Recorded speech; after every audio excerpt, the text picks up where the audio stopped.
좋은 목요일 아침입니다. 다 함께 찬송가 266장 찬양하겠습니다. 찬송가 266장입니다. 주의 피로 이룬 샘물 참 깊고 넓도다. 구원하는 크신 능력 다 찬송할지라. 찬송하세 주의 보혈 그 샘에 지금 나가. 죄의 깊이 빠진 이몸 그 피로 씻어 맑히네. 죄악 세상 이김으로 거룩한 길 가네.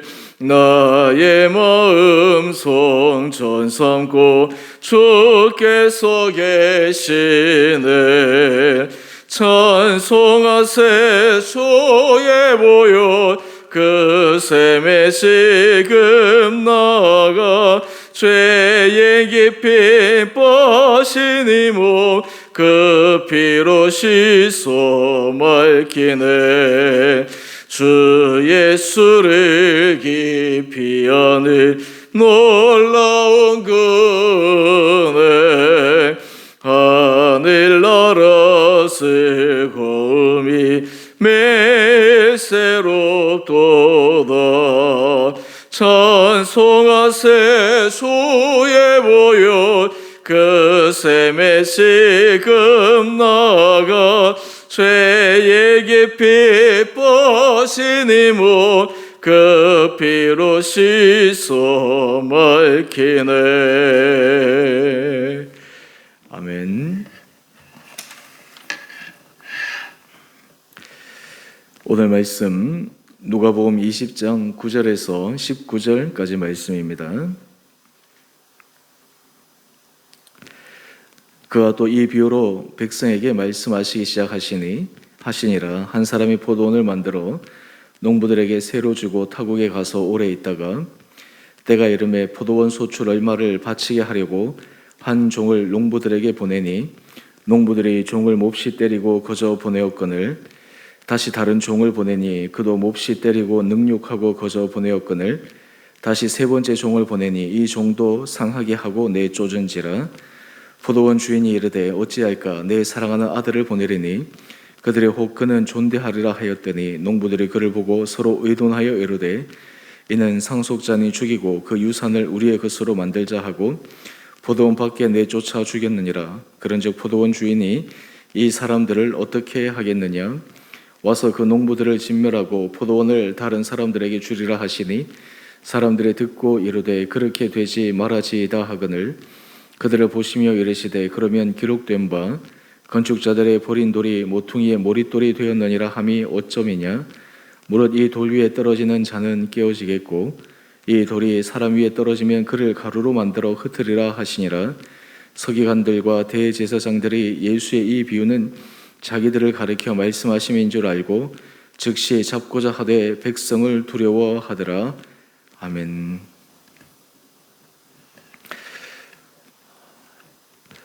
복된 목요일 아침입니다. 하나님께서 오늘 우리 말씀을 통해서 우리의 생각을 일깨워 주시고 말씀을 통해서 우리 삶이 하나님께서 원하시는 믿음의 선한 길을 걸어갈 수 있는 결단들이 있게 되기를 원합니다. 우리가 지금 사순절 기간을 보내고 있습니다. 사순절 기간에 있어서 경건 훈련 중에 중요한 한 가지의 방법은 회개입니다. 회개를 하기 위해서 우리는 우리 자신의 모습을 온전히 알아야 합니다. 우리는 하나님 앞에서 회개할 것이 없다라고 생각하며 살아왔지만 때로 주님 앞에 말씀 앞에 우리의 생각과 마음을 비추어 보면 주님께서 기뻐하시지 않는 마음 그리고 우리의 타락한 마음 때로는 그럴싸하게 주님께서 기뻐하신 길이라고 말은 했지만 중심 가운데 하나님 앞에 온전한 길을 걸어가지 못했던 우리의 부분들을 정확하게 바라보고 또한 은혜 가운데 그것을 돌이키는 회개가 필요합니다.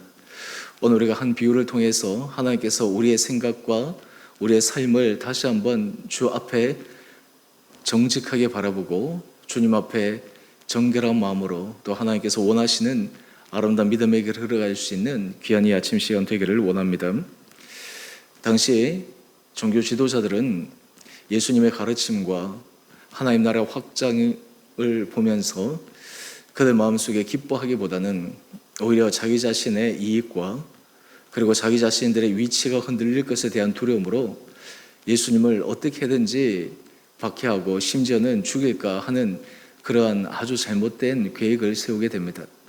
오늘 이러한 종교 지도자들을 통해 예수님께서 하나의 극단적인 비유를 통해서 그들의 마음을 깨우쳐 주려 하십니다. 오늘 그 내용을 짧게 요약을 하면 예수님께서 한 비유를 백성에게 말씀하십니다. 바로 여기에 악한 농부들의 이야기입니다. 한 사람이 포도원을 만들어서 농부들에게 새로 주고 타국에 오래 가서 있다가 이제 그 포도원의 소출이 나올 쯤에 그 소출 얼마를 받기 위해서 종을 보냅니다. 첫 번째 종을 보냈는데 그 종을 몹시 때리고 아무런 소출을 주인에게 돌려드리지 않습니다. 두 번째도 똑같이 합니다. 심지어는 세 번째도 더 심하게 그 종을 내어 쫓습니다. 이쯤 되면 주인이 진도할 만하지 않겠습니까? 그런데 이 포도원 주인이 이렇게 생각합니다. 내 사랑하는 아들을 보내면 그들의 마음을 돌이켜 원래 그들이 마땅히 해야 될 그 소출을 나에게 주게 될 것이다. 이러한 일말의 기대감을 가지고 아들을 보내게 됩니다.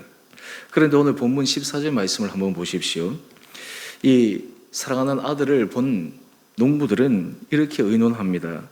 이는 상속자니 죽이고 그 유산을 우리의 것으로 만들자. 자신들이 농부들의 입장에서 마땅히 주인의 것을 드리는 것이 그들이 해야 될 일인데 오히려 그들이 이 아들을 죽이면 마치 그 포도원이 자기의 것이 될 수 있다 착각한 것입니다. 그리고 아들을 내쫓아 죽였습니다.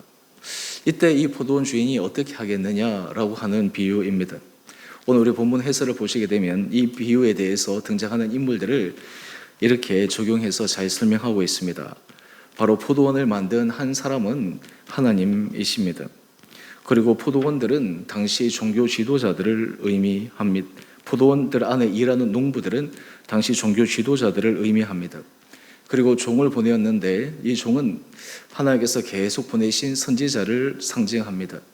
그리고 마지막 내 사랑하는 아들, 이 사랑하는 아들은 예수 그리스도를 상징합니다.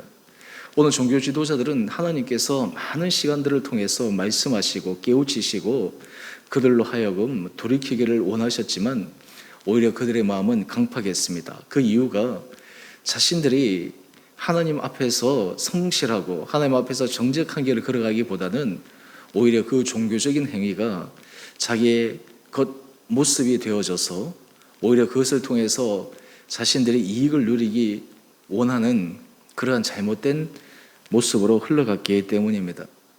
여러분 오늘 이러한 삶의 자리에 우리들은 나는 아무런 상관이 없다. 나는 결코 이 사람들과 다르다라고 자부할 수 있겠습니까? 오늘 여러분 우리 본문 해설을 고옆에 보시면 묵상 에세이가 있는데요. 이 묵상 에세이의 제목이 사랑의 매입니다. 오늘 거기에 보면 몇 가지 참 중요한 우리에게 도전을 주는 이야기가 나옵니다. 먼저 첫 번째 문장을 보게 되면 홍수로 세상이 멸망한 노아의 시대나 유황불로 멸망한 소돔과 고모라 롯의 시대, 우리는 이 두 시대를 상상할 수 없는 많은 죄악을 지은 시대 그리고 사람들이라고 생각합니다. 그런데 여러분 오늘 어쩌면 우리 시대가 오늘 우리의 모습이 바로 이 노아의 시대의 사람들이나 아니면 소돔과 고모라 그 성에 속한 사람들보다 덜 악하다고 우리가 자부할 수 있겠습니까? 오늘 사실 그때 그 사람들의 모습이나 오늘 우리들의 모습이나 별반 다를 바가 없을 것이고 심지어는 어쩌면 우리도 마땅히 진멸을 받아야 될 더 심한 악행과 잘못된 부분을 가지고 살아가고 있는 것이 아니겠습니까? 오늘 종교 지도자들은 그들은 겉으로는 선함을 얘기하고 겉으로는 하나님의 뜻을 얘기했지만 실상 그들은 하나님의 뜻을 구하기보다 자신의 유익을 구했습니다. 자신의 입지를 더 세우기 위해서 노력했습니다. 오늘 우리가 사순절 기간들을 보내면 하나님 앞에 우리 안에 본질적인 생각, 우리의 마음의 중심을 확인할 수 있는 그런 은혜를 주님께서 주시기를 기도하며 나가기를 원합니다. 여러분, 우리가 이렇게 하지 않을 땐 하나님은 우리에게 기회를 계속해서 주시지만 영원히 기다리시지는 않습니다. 오늘 하나님께서 이 비유를 통해서 말씀하신 것처럼 종을 한 번, 두 번, 세 번 보내고 심지어는 마지막 아들 예수 그리스도까지 보내신다라고 하는 이 비유를 통해서 하나님의 기다리심에 대해서 말씀하시지만 그 기다림이 무한정 계속 지속된다라고 하는 것을 보장할 수 없습니다. 그 결과가 어떻게 될까요? 우리 16절 말씀을 한번 보십시오. 이 농부들을 그 주인이 어떻게 하겠느냐? 바로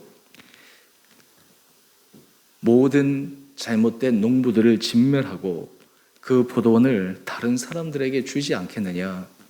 바로 이 포도원 주인이 잘못한 농부들 그 행위에 맞는 책임을 지우고 심판하고 그리고 그 포도원은 다른 사람들에게 넘겨준다라고 하는 것을 의미합니다. 하나님께서 분명히 심판한다라고 하는 것이죠. 하나님께서 판단한다라고 하는 것이죠. 오늘 그러면서 이 비유를 통해서 말씀하십니다. 우리 17절 말씀인데요. 건축자들의 버린 돌이 모퉁이의 머릿돌이 되었느니라. 당시 유대 종교 지도자들이 타락과 부패와 그리고 자기의 독선적인 이 부분이 그들의 선민이라고 생각하는 그 잘못된 생각에서 예수 그리스도를 통해서 온 인류를 교회를 통해 하나님의 백성으로 부르시는 하나님의 구원 섭리의 계획으로 전환시키시는 것을 우리는 바라보게 됩니다. 건축자들은 버렸는데 쓸모없다라고 생각했는데 오히려 그것이 모퉁이의 머릿돌이 된 것입니다. 여러분, 오늘 하나님께서 하시는 일은 우리의 생각과 굉장히 다릅니다. 하나님께서 하시는 방법은 사람들의 악함을 사용하셔서도 하나님의 구원의 역사를 이루어 가십니다. 사실 그런 의미에서 우리가 하나님 앞에 회개한다라고 하는 것은 우리의 삶 자체가 하나님 앞에 선하게 쓰임 받기를 소망하는 마음, 또 하나님께서 우리 각자에게 주신 그 하나님의 은혜대로 우리 삶에 주께서 부어주시는 그 풍성한 약속의 말씀이 이루어지기를 원하며 걸어가는 삶, 이것이 바로 복된 삶이 아니겠습니까? 여러분, 문제는 이 종교 지도자들이 이 비유를 들었을 때 그들 마음에 찔림이 있었습니다. 우리 19절 말씀을 한번 보십시오. 서기관들과 대제사장들이 이 비유를 듣습니다. 그리고 그 비유의 그 대상이 바로 자기들을 가리켜 말씀함인 줄을 알게 됩니다. 여러분, 이들이 깨닫지 못했다라면 좀 덜할 터인데 안 것입니다. 예수님의 말씀에 찔림을 받은 것입니다. 그 찔림을 통해서 그들에게 지금 당장은 불편할지 모르지만 하나님께서 그들에게 돌이킬 수 있는 기회를 허락하여 주시는 것입니다. 그런데 여러분, 이럴 때라도 그들이 돌이켜서 회개한다면 이들의 인생이 얼마나 복된 인생이 될 수 있겠습니까? 그런데 이 서기관들과 대제사장들의 반응을 한번 보십시오. 우리 19절 하반절의 말씀인데요.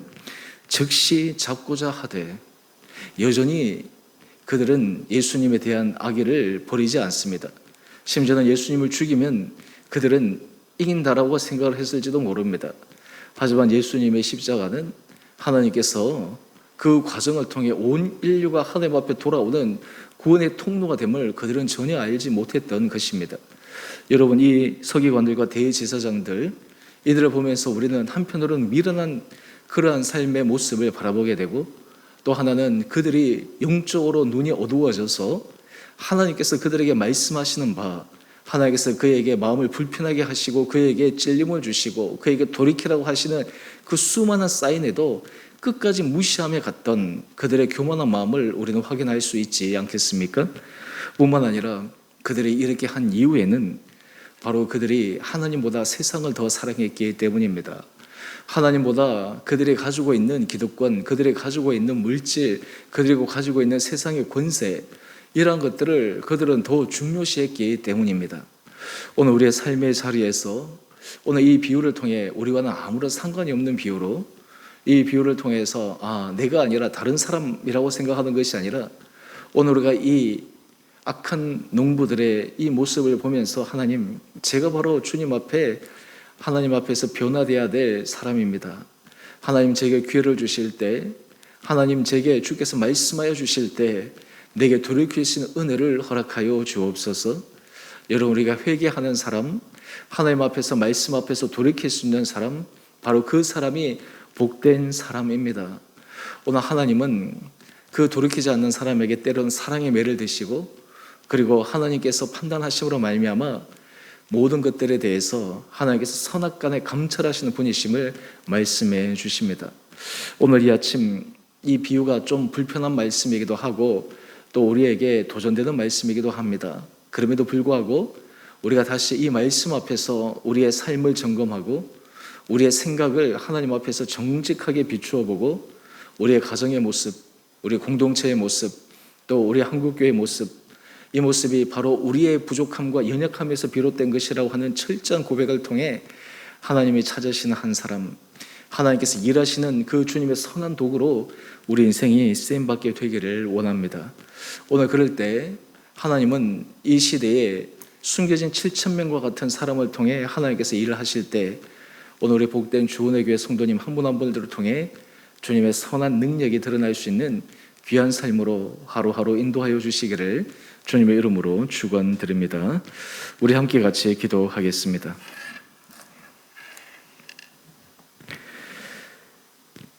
사랑의 주님, 오늘 말씀을 통해 당시 종교 지도자들의 타락하고 부패하고 자기 중심적인 탐욕의 마음과 하나님의 뜻을 이야기했지만 정작 하나님의 뜻 아래 그들의 삶이 굴복하기보다 오히려 자신의 이익을 위해, 자신의 유익을 위해 사람들에 대한 평판에 그들이 목매어 살아갔던 잘못된 모습을 다시 한번 생각해 봅니다.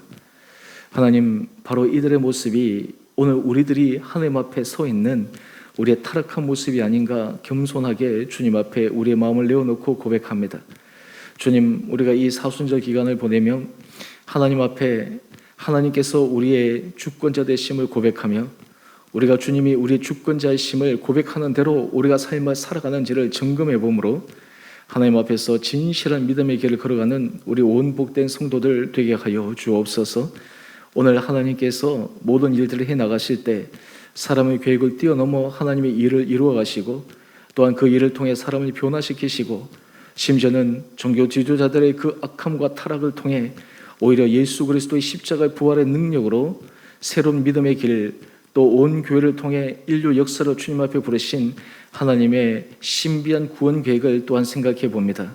하나님, 우리가 주님 앞에 이러한 주님의 선한 섭리에, 선한 주님의 계획에 우리 인생이 아름답게 쓰임받을 수 있도록 우리 온 성도들을 은혜 가운데 인도하여 주옵소서. 주님, 우리 성도들의 삶의 모든 환경들을 주께서 주장하여 주시고 지켜주시고 우리 마음이 정말 주님 앞에 합한 그런 길을 걸어가므로 우리 삶의 자리에 하나님께서 부어주신 은혜가 날마다 넘치는 복된 삶이 되게 하여 주옵소서. 하나님 아버지, 이 땅과 이 민족을 주께서 은혜 가운데 허락하여 주셔서 모든 것 가운데 하나님의 선함이 드러나게 하여 주시옵시고 특별히 믿는 자들의 깨어 기도함으로 이 시대에 정말 하나님 앞에서 인정받고 칭찬받는 선한 믿음의 길을 걸어가도록 또한 우리 온 성도들이 기도하며 우리 성도들이 삶의 각자의 자리에서 하나님 앞에 칭찬받는 길을 걸어가는 하루하루의 시간들 되게 하여 주옵소서. 무엇보다 우리가 하나님 앞에 사순절 기간을 보내며 우리의 모습을 철저하게 점검하여 회개함으로 하나님 앞에 정결한 인생, 하나님께서 사용하시는 거룩한 아름다운 인생을 살아갈 수 있도록 주님 앞에 은혜를 구하며 가는 하루하루 되게 하여 주시기를 우리를 사랑하신 예수님 이름으로 감사기도 드리옵나이다. 아멘. 하늘에 계신 우리 아버지, 아버지의 이름을 거룩하게 하시며 아버지의 나라가 오게 하시며 아버지의 뜻이 하늘에서와 같이 땅에서도 이루어지게 하소서. 오늘 우리에게 일용할 양식을 주시고 우리가 우리에게 잘못한 사람을 용서하여 준 것 같이 우리의 죄를 용서하여 주시고 우리를 시험에 빠지지 않게 하시고 악에서 구하소서. 나라와 권능과 영광이 영원히 아버지의 것입니다. 아멘. 오늘도 믿음 안에서 승리하시는 복된 하루 되시기를 바랍니다.